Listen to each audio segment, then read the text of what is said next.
আপনার TikTok channel যারা follow করে না তাদেরকে আর ফলো করে রাখার দরকার নেই। তারা কীভাবে আনফলো করে দিবেন বুঝতে পেরেছেন? বুঝতে পারছেন কেন যে বেকার আমাদেরকে ওরা লাইক দেয় না, আমি ওদেরকে লাইক দিয়ে কী করবো বলেন? ঠিক আছে না? ওরা যদি লাইক দেয় ফলো দেয় আপনি ওদের ফলো দিবেন, কী হয়েছে কাহিনি? দেখেন আমি কীভাবে এটা করি।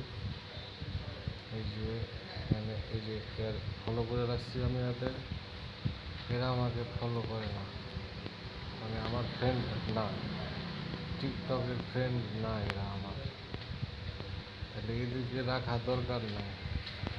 তার জন্য আজকে থেকে যারা আমাকে ফলো করেন না তাদেরকে আমি আনফলো করে দেব। এই যে এভাবে তাদেরকে আনফলো করে দেব, ঠিক আছে? আনফলো করে দেব। দেওয়ার পরে মনে করো যে যারা আপনার ফ্রেন্ড ওদেরকে আনফলো করার দরকার নাই, ঠিক আছে?